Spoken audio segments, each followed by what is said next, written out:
ओशो, जिनका जन्म चंद्रमोहन जैन के नाम से हुआ था, इस दुनिया में 11 दिसंबर 1931 को आए। उनका जन्म मध्य प्रदेश के एक छोटे से गांव कुचवाड़ा में हुआ था। छोटी उम्र से ही ओशो ने एक अलग तरह की सोच और ज्ञान की प्यास दिखाई। उन्होंने सामाजिक नियमों और पारंपरिक मान्यताओं पर सवाल उठाए, अपने खुद के अनुभवों के माध्यम से सच्चाई की तलाश की। ओशो के बागी स्वभाव का असर उनकी पढ़ाई पर भी पड़ा। उन्होंने सागर विश्वविद्यालय में अपनी पढ़ाई, खासकर दर्शन शास्त्र में बहुत अच्छा प्रदर्शन किया। ऑनर्स के साथ ग्रेजुएट होने के बाद ओशो दर्शन शास्त्र के प्रोफेसर बन गए और पारंपरिक ज्ञान को चुनौती देते रहे। हालांकि उनकी असली बुलाहट शिक्षा के दायरे से परे थी। 21 साल की उम्र में ओशो ने एक गहरा आध्यात्मिक जागरण अनुभव किया। इस परिवर्तनकारी घटना ने उनके अंदर दूसरों को आत्म साक्षात्कार की ओर मार्गदर्शन करने का एक गहरा जुनून पैदा किया।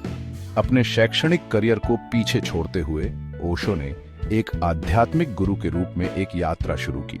उन्होंने पूरे भारत में व्यापक रूप से यात्रा की। अपने गतिशील और विचारोत्तेजक व्याख्यानों से दर्शकों को मंत्रमुग्ध कर दिया।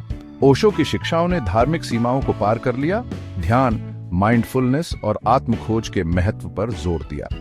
उन्होंने अपने अनुयायियों को हर चीज पर सवाल उठाने, सामाजिक कंडीशनिंग से मुक्त होने और अपने व्यक्तित्व को अपनाने के लिए प्रोत्साहित किया।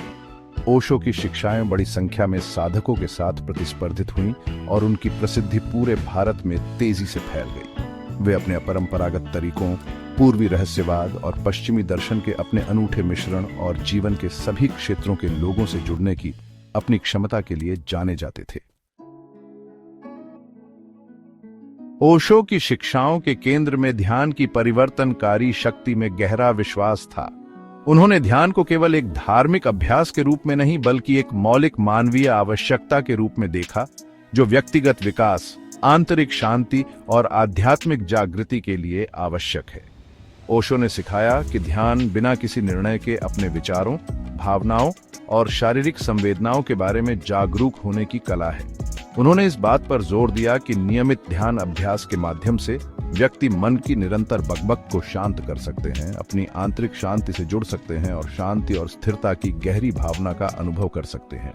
ओशो ने माना कि आधुनिक जीवन विकर्षणों और चिंताओं से भरा है, जो हमें अपने वास्तविक स्व से जुड़ने से रोकते हैं। उनका मानना था कि ध्यान समकालीन जीवन के तनावों के लिए एक मारक के रूप में काम कर सकता है, जिससे व्यक्ति अपने भीतर एक अभयारण्य पा सकते हैं और आंतरिक सद्भाव की भावना पैदा कर सकते हैं।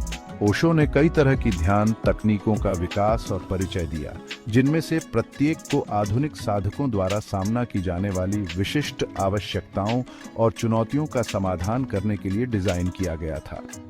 इन तकनीकों, जिन्हें अक्सर सक्रिय ध्यान के रूप में जाना जाता है, में लोगों को दबी हुई भावनाओं और तनावों को मुक्त करने में मदद करने के लिए आंदोलन, नृत्य और रेचन के तत्व शामिल थे, जिससे वे विश्राम और जागरूकता की गहरी अवस्थाओं का अनुभव कर सकें। ध्यान की दुनिया में ओशो के सबसे प्रसिद्ध योगदानों में से एक उनका डायनामिक मेडिटेशन का विकास था। ओशो की शिक्षाएं ध्यान के दायरे से बहुत आगे तक फैली हुई थीं। उन्होंने प्रेम, रिश्ते, रचनात्मकता, काम और जीवन में अर्थ की खोज सहित कई विषयों पर विस्तार से बात की। उनके प्रवचन अक्सर उत्तेजक और चुनौतीपूर्ण होते थे, जो उनके श्रोताओं से अपनी मान्यताओं पर सवाल उठाने, सामाजिक कंडीशनिंग से मुक्त होने और अपनी शर्तों पर जीवन जीने का आग्रह करते थे। ओशो ने प्रामाणिक रूप से जीने, अपने व्यक्तित्व को अपनाने और जीवन को उसकी पूर्णता में मनाने के महत्व पर जोर दिया।